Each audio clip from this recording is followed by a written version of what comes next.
Aujourd'hui, ces mystères sont encore inexpliqués. C'est surprenant, c'est mystérieux. Et c'est à ce moment-là qu'un bruit très étrange va être enregistré. Les clés du mystère sur Sud Radio.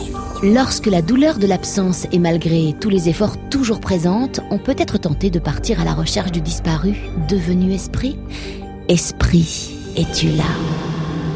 Faut-il être médium pour avoir le talent de communiquer avec ces forces invisibles ? Mais d'abord, qui sont ces esprits qui veulent bien répondre à nos questions ? Des esprits positifs ou des esprits négatifs, voire frappeurs ? Si effectivement on peut faire parler les esprits, est-ce que certains esprits sont plus intelligents que d'autres ? Bref, prend-on le risque de rencontrer des esprits légers ? Est-ce que tout ce que va dire l'esprit est vrai, parole d'évangile ? Que peut-on attendre de ces entités ? Aujourd'hui, paranormal et table tournante. Bonjour Yves Lignon. Bonjour Emmanuel.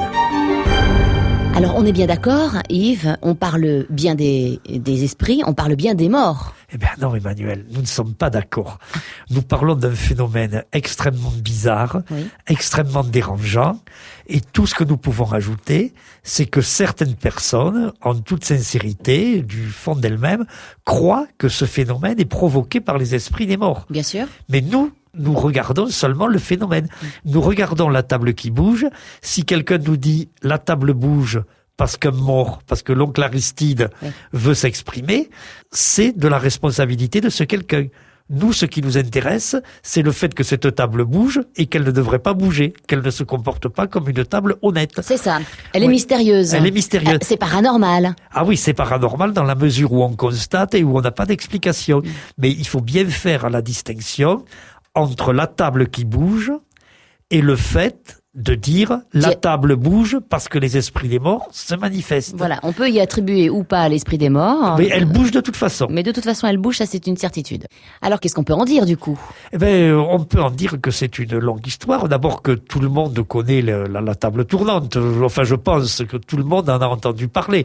Je vais pas dire tout le monde une seconde fois, mais nombreux sont ceux qui ont dû jouer à la table tournante. Emmanuel, vous n'y avez jamais joué ? Non, parce que moi j'ai bien trop peur des esprits, justement. Ah, donc vous croyez aux esprits ? Évidemment. Mais indépendamment, encore une fois, de la croyance aux esprits, avez-vous essayé de faire tourner une table ? Non. Non.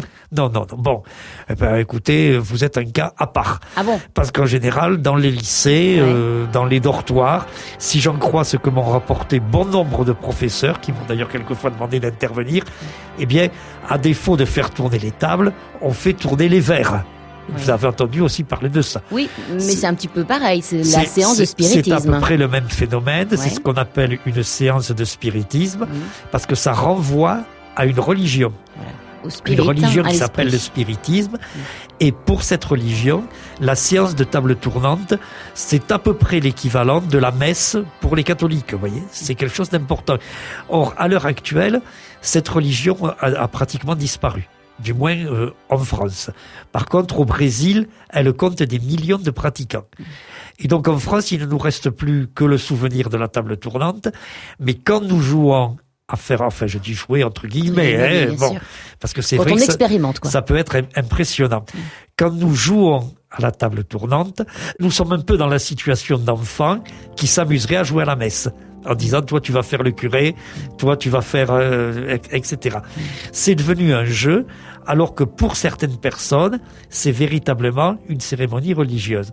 Et donc, si vous voulez, aujourd'hui, nous allons, pour la première fois, et pas pour la dernière, ouvrir le dossier de la table tournante. Nous allons carrément nous poser la question, oui, est-ce qu'il y a les esprits des morts derrière ? On va se le demander. Nous allons nous demander aussi comment il se fait que ces tables bougent, c'est pas possible.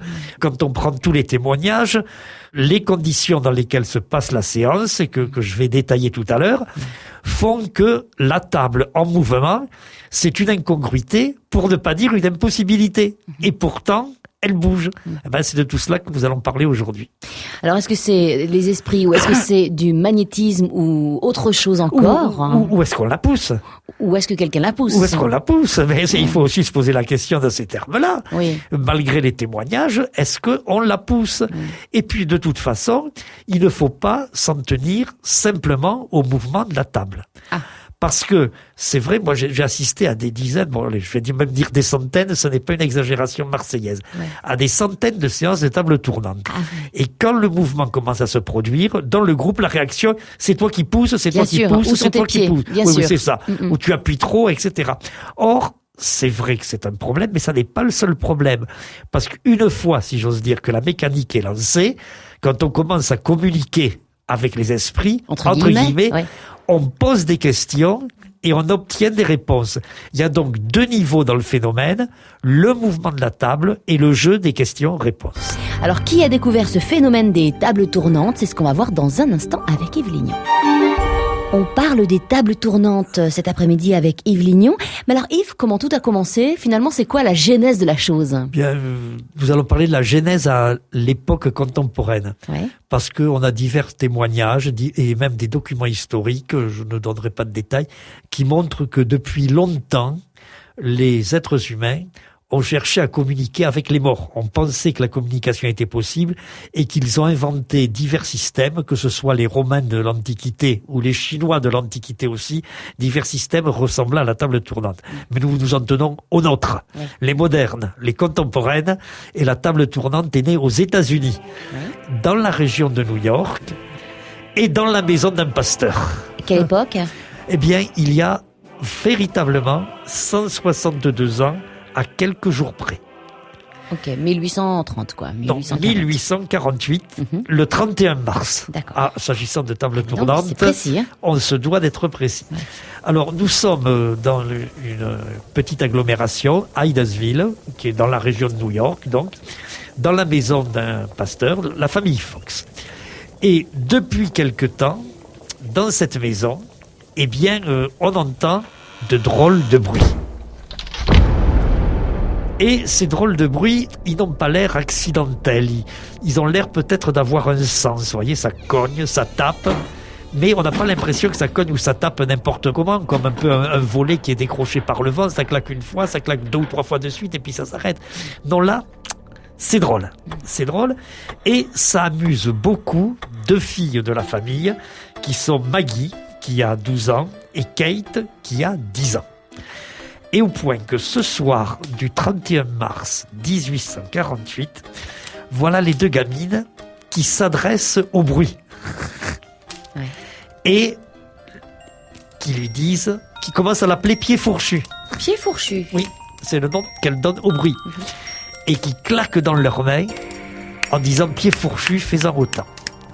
Et à ce moment-là, clac, un bruit qui ressemble à ceux qu'on a entendus les jours précédents, mais qui ressemble aussi à un claquement de main.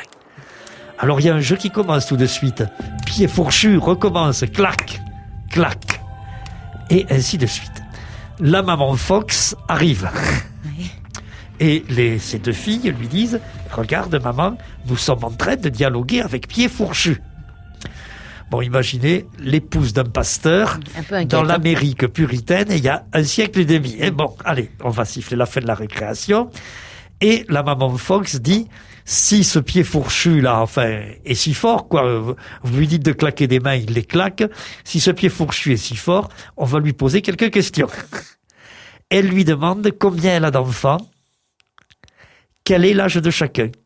Et à ce moment-là, Pied Fourchu, si vous voulez continuer à l'appeler comme cela, eh bien, donne des séries de claquements correspondant au nombre d'enfants et à l'âge de chacun des enfants. Alors là, Madame Fox-Mère est quand même un peu plus intriguée. D'autant plus que quand elle vérifie le décompte, elle s'aperçoit que Pied Fourchu a tenu compte d'un enfant qui est mort à l'âge de 3 ans. Et que pour cet enfant, il a tapé différemment. Le son était différent. Eh ben, c'est comme ça que tout a commencé. Évidemment, on en a parlé aux voisins.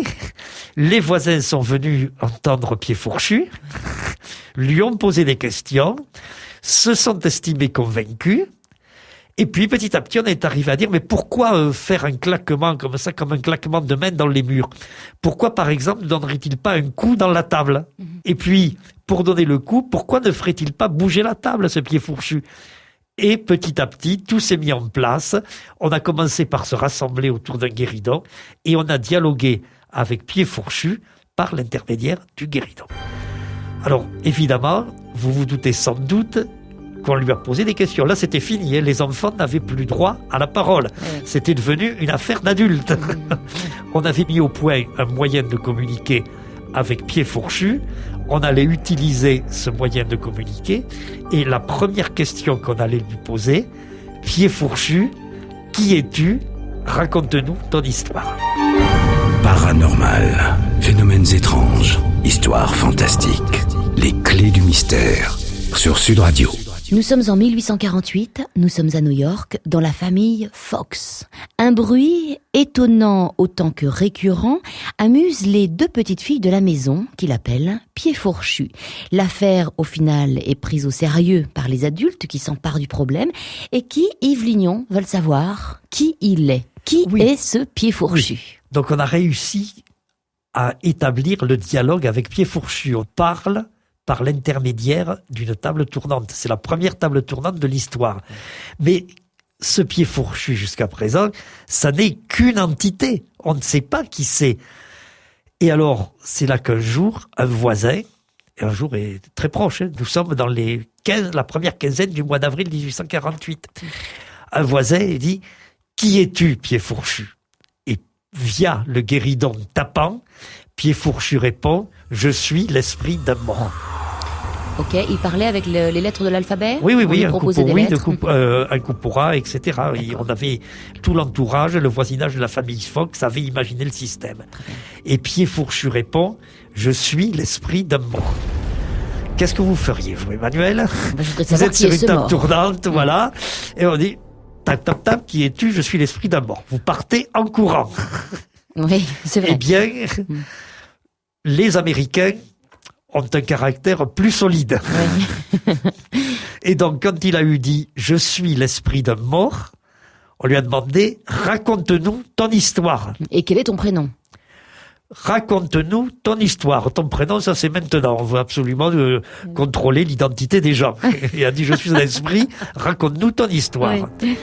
Et l'esprit a raconté « Je suis un colporteur ». Il y avait à l'époque beaucoup de colporteurs, des gens qui passaient de porte à porte et qui vendaient du fil, des petits livres, des choses comme ça. Je suis un colporteur, j'ai frappé à la porte de cette maison il y a quelques années et les locataires précédents m'ont fait rentrer puis m'ont assassiné. Et ils m'ont enterré dans la cave. Voilà qui je suis. Bon. Ça, c'est inquiétant, parce que quand même, la famille habite toujours dans cette maison. Une nouvelle famille, les Fox. Alors, on est allé fouiller dans la cave, et dans un premier temps, on a simplement trouvé quelques ossements. Pas plus. Donc, c'était assez douteux. Mais de toute façon, on a très vite cessé de se préoccuper de fouilles, parce que était né un mouvement donc de type religieux, qui s'est très très vite répandu. À partir du moment où on a dit il y a un esprit qui est dans la table, ça y est, on peut communiquer avec les esprits des morts. À partir de là, un mouvement de type religieux s'est répandu, d'abord en Amérique, il a très vite gagné l'Europe, c'était un succès fou. Les intellectuels, les célébrités de l'époque faisaient tourner des tables. Le cas le plus célèbre, dont je vais vous parler maintenant, est celui de Victor Hugo. Ouais. Vous savez que Victor Hugo, à une époque de sa vie, a été un exilé politique, et il était dans l'île de Jersey, et il faisait tourner les tables. La mode était venue d'Amérique. Alors, les tables tournantes de Victor Hugo, ça vaut le déplacement. Ah bon? Ça vaut le déplacement. Parce que d'abord, les esprits parlaient en vers. Ah, bah écoutez, c'est très chic. Mais oui, c'est pas mal. Mais ils parlaient en vers comme Victor Hugo. Oui. Puis alors, c'était pas n'importe quels esprits. Peut-être parce que c'était Victor Hugo qui faisait tourner la table. Oui. Et donc, c'était Shakespeare. Ah oui. C'était Molière. Bah, écoutez... Il y avait des esprits qui portaient des noms bizarres, comme l'ombre du sépulcre. D'accord. Et bonjour, vous entendez, vous imaginez, tap, tap, tap, qui es-tu? Je suis l'ombre du sépulcre. Mais tout ça, ça parlait en vers, et ça parlait comme Victor Hugo. Ouais. Alors, Shakespeare parlant comme Victor Hugo, c'est quand même un peu drôle. Et donc, moi, un jour, je me suis laissé aller à ma manie professionnelle de mathématicien. J'ai fait un petit calcul. Je dis, on fait cette table quand même pour taper des vers de Victor Hugo. quelle rafale devait-elle taper? Oui. Des alexandrins? Oui, des alexandrins. Ouais. Si on fait le calcul, c'était positivement infernal. Pensez, A, c'est un coup, mais Z, c'est 26 coups. Bien sûr. Et donc, il faut taper les mots, puis après, il faut taper le premier vers, le second alexandrin, et ainsi de suite. Et donc, je veux bien admettre que les tables tournaient dans le cercle de familiers et d'amis de Victor Hugo, mais j'ai tendance à penser que les textes étaient écrits par ailleurs, vous voyez?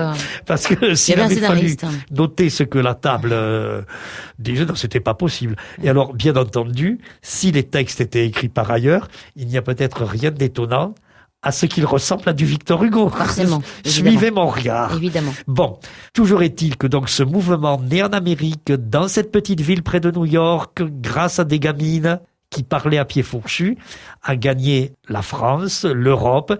Il a été codifié par un Français qui s'appelait Allan Kardec, qui lui a donné sa doctrine. Allan Kardec a été pour le spiritisme l'équivalent de Saint Paul pour le christianisme. Et on s'est mis à faire tourner les tables de partout, tout le temps. Et ça tourne encore, évidemment. Et ça tourne encore. Il en est resté le souvenir. Alors, il va maintenant falloir que nous parlions un peu technique. Oui, comment tournent-elles, ces tables? La recette dans un instant avec Yves Lignon. Alors Yves Lignon, avant de parler de techniques, de tables tournantes et de donc recettes, revenons sur les sœurs Fox. Alors vous nous racontiez donc les tables tournantes de Victor Hugo, des tables qui parlaient en alexandrin, donc bon, vous n'y croyez pas vraiment, d'autant que c'était par exemple Shakespeare qui pouvait aussi bien parler à Victor Hugo. Donc vous n'y croyez pas, on va dire. Néanmoins, les tables tournantes des sœurs Fox, donc en 1840 aux États-Unis, là ça reste troublant, non? Les premières tables tournantes. Oui.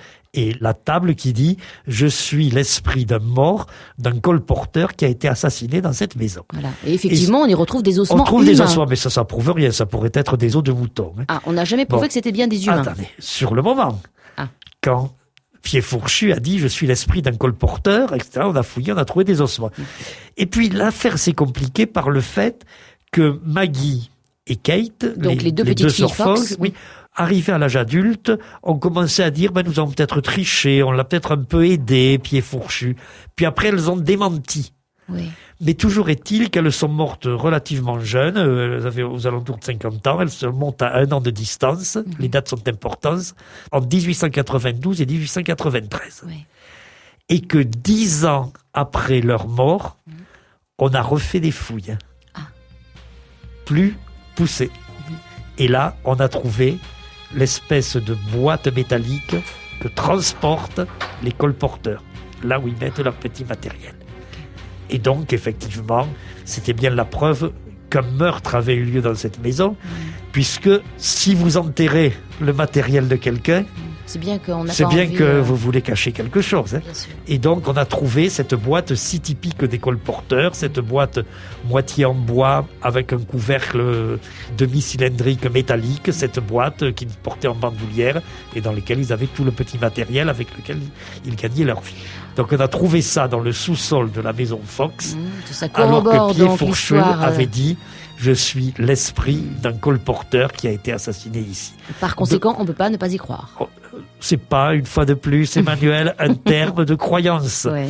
On ne peut pas évacuer un constat très simple. Ouais. La table tournante a dit « Je suis l'esprit d'un colporteur qui a été assassiné » et bien longtemps après, on a trouvé presque des preuves, en tout cas de très fortes présomptions de la réalité de cet assassinat. Après, qu'on pense que ce soit les esprits ou autre chose... On conclut comme on a envie de conclure. Oui, mais les faits incontournables sont là. Parole de scientifique, hein, vous l'avez bien compris. Parole de scientifique. Alors évidemment, ça reste complètement fascinant. Peut-être même qu'on a envie de s'y essayer, à faire tourner les guéridons. Peut-être bien qu'on a envie de s'y essayer. Alors, il y a toute une technique de la table tournante. Oui.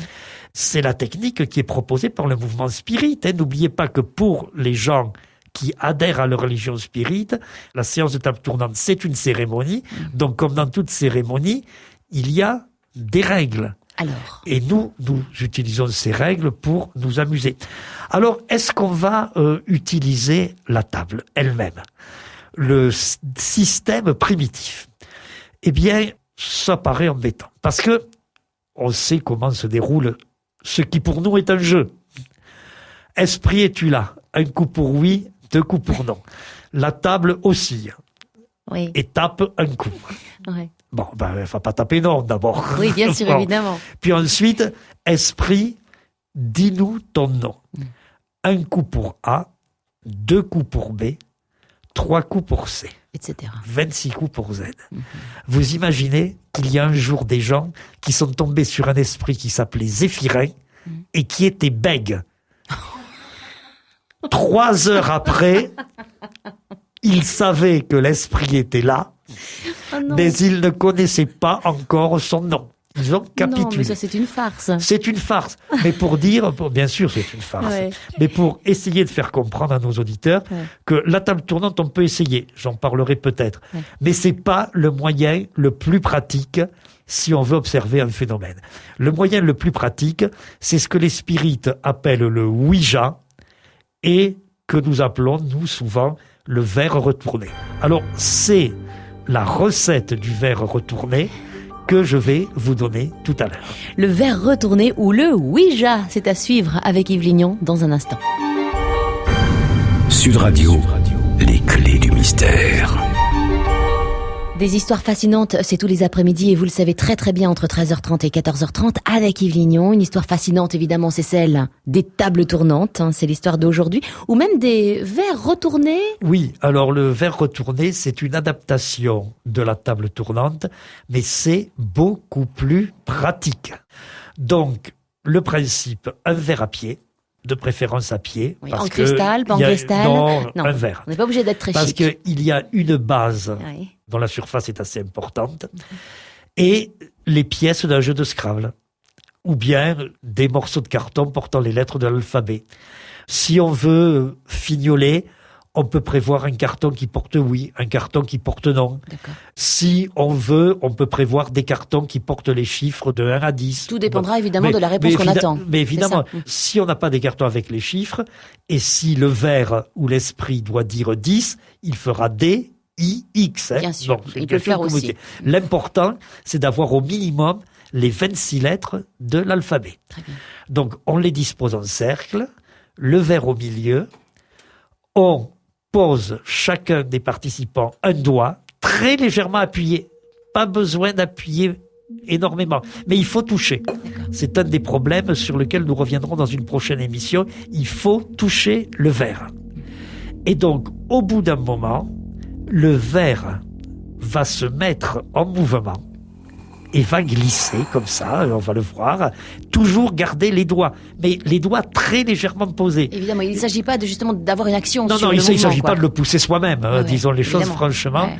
Le doigt très légèrement posé et on laisse le mouvement se faire. Et quand il devient bien régulier, on commence à poser des questions. Alors, ce qui est importantissime, et même plus importantissime que ça, c'est de ne poser que des questions dont personne ne connaît la réponse. Ah. Bon, supposons que nous fassions une séance de verre tournant comme ça, vous et moi, Emmanuel, avec quelques amis. Vous faites partie de ceux qui ont le doigt sur le verre. Si je demande quel est le prénom de votre papa, vous connaissez la réponse. Et donc, il y a quelque chance pour que, instinctivement, sans le vouloir, sans chercher à tricher, mais machinalement, parce que vous avez le prénom de votre père dans la tête, vous poussiez le verre dans la bonne direction. Donc, le mieux, c'est de préparer les questions à l'avance. D'avoir une liste de questions, évidemment, du genre, quel sera le prochain sujet du bac, c'est pas interdit, pourquoi pas. Donc, vraiment des questions qui touchent à l'avenir. Oui, et surtout, s'assurer que parmi tous ceux qui touchent le verre, personne ne connaît de réponse. D'accord. Alors après quoi, on aura les réponses au bout d'un moment et on pourra toujours vérifier avec un dictionnaire, avec des livres, en téléphonant à quelqu'un, ça c'est pas de problème. Bon, ça c'est les cas où ça se passe bien. Maintenant, il y a des cas où ça se passe mal. Où d'abord le verre ne se met pas en mouvement. Ça arrive. Il est mort. Non, il est mort, on ne sait rien, il ne bouge pas. Il y a les cas où le verre dit n'importe quoi. Ah oui. Oui. C'est un esprit farceur. Si c'est un esprit, c'est vous qui croyez aux esprits, pas moi. Enfin, plus exactement, moi, je ne dis pas ce que j'en pense. C'est des esprits. Oui. En tant que scientifique, vous restez sur votre position de scientifique. J'ai une opinion, mais je ne la donne pas. Bien sûr. Donc, le verre, ou alors il raconte n'importe quoi. C'est-à-dire, vous lui demandez, je ne sais pas moi, une question dont personne ne connaît la réponse, quelle était la couleur du cheval blanc d'Henri IV? Oui. Eh bien, le verre se déplace vers le Z, puis vers le X, puis vers le U. Oui, bon. Ça ne veut rien alors, dire. dans ces cas-là, il faut arrêter. Il faut pas avoir peur de recommencer. Et il faut se dire, sur ce qui a été observé depuis 1 siècle et demi, que l'entraînement, la régularité, ça compte. Si vous avez envie de jouer au verre tournant, eh bien, ça marchera peut-être pas la première fois, mais si vous êtes le même groupe et si vous prenez la chose au sérieux. Alors, la prendre au sérieux, ça veut pas dire prendre une figure d'enterrement. Si vous considérez que c'est une rigolade, si vous arrivez en étant sur le point de souffler dans l'éthylotest, etc., c'est sûr, ça marchera pas. Il faut prendre la chose au sérieux, mais au sérieux, c'est pas triste, c'est pas ennuyeux. C'est comme une expérience. Oui, c'est une expérience qu'on va vivre. Il faut. Et alors, moi, je le dis toujours parce que j'en ai fait des dizaines et des dizaines d'observations de verres tournants et de tables tournantes. Surtout, avoir au fond de soi l'envie profonde que quelque chose se passe. Vouloir rentrer, si j'ose dire, dans l'écran du film fantastique. Très bien. Pourquoi on appelle ça alors les verres tournants, on a bien compris. Pourquoi le Ouija? Le Ouija, c'est une expression qui a été inventée par les spirites à l'époque où ils se sont dit que ce système était quand même plus pratique que la table tournante.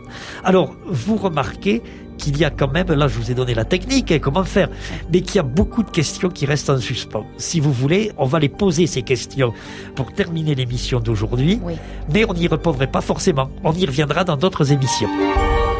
Les tables tournantes, les esprits, finalement, ces mouvements de la table tournante ou du verre qui bouge, on les attribue à quoi, Yves Lignon? On peut les attribuer à quoi? Aux esprits, si on veut croire aux esprits. Mais de même que certains attribuent à Dieu ou à la Sainte Vierge les miracles qui se produisent à Lourdes, et même si on ne croit pas à la Sainte Vierge et au bon Dieu, on est obligé de constater l'existence des miracles. Moi, je me situe dans la même position. Je constate l'existence du phénomène, je me dis que certains parlent d'esprit, c'est leur choix personnel. N'empêche que sur ces histoires de table tournante, il y a vraiment beaucoup de questions qui se posent. Et la première, ça vient de nombreux témoignages, vous avez dû en entendre. Des gens qui disent, mais nous ne touchions pas la table, et pourtant, elle s'est mise en mouvement. Vous l'avez entendu dire, ça. Donc, c'est une question. On n'a pas tellement le temps d'y répondre aujourd'hui, mais on y reviendra. Sur d'autres émissions. Ce qui est certain, c'est que quand on touche la table, eh bien, il est probable que ce sont des crispations musculaires inconscientes qui provoquent le mouvement. Et cela a même été mis en équation dès les débuts. Je vous ai dit en commençant tout à l'heure, les tables tournantes, ça date de 1848. 5 ans plus tard, un très grand physicien dont tous les collégiens connaissent le nom, Henry Faraday, proposait les équations de la table tournante. Mais ceci n'est valable que quand il y a contact. Donc, nous réservons pour une autre émission le problème de la table ou du verre qui bougerait tout seul. Et de toute façon, il y a encore un autre problème. Mettons-nous sous le point de vue de Faraday. Faraday dit, si vous touchez la table, elle bouge parce que vous la poussez sans vous en rendre compte. Très bien, monsieur Faraday, nous rendons hommage à votre savoir. Mais il n'empêche que même si nous la poussons, nous posons des questions et nous obtenons des réponses exactes. Il y a donc bien 2 niveaux dans le phénomène. D'une part, le mouvement. Pourquoi la table ou le verre bouge-t-il? Et s'il y a contact, on sait pourquoi. Mais même si on le pousse, même si finalement le mouvement est un phénomène naturel, il reste bien un phénomène parapsychologique. Il y a un second niveau, le jeu des questions et des réponses. Et moi, j'ai fait des expériences, par exemple, avec un groupe d'étudiants où on convenait à l'avance que l'esprit serait le nom d'un roi de France que moi je tirais au sort dans le dictionnaire. Et donc, esprit, quel roi de France es-tu? Et ces étudiants, on faisait ça avec le guéridon, poussait probablement le guéridon. Sauf que quand le guéridon répondait Henri II, c'était bien effectivement Henri II que j'avais tiré au sort. Et moi, je ne touchais pas le guéridon. Donc, qu'on le pousse ou qu'on ne le pousse pas, on ne peut pas se contenter de dire on le pousse et il n'y a plus de problème. Moi, je m'exprime autrement. Même si on le pousse, il reste un gros problème. On est complètement dans le paranormal et ça va continuer. On vous donne rendez-vous demain entre 13h30 et 14h30 avec Yves Lignon. Notez évidemment que cette émission est podcastable sur le site internet sudradio.fr. À demain. Sud Radio, les clés du mystère.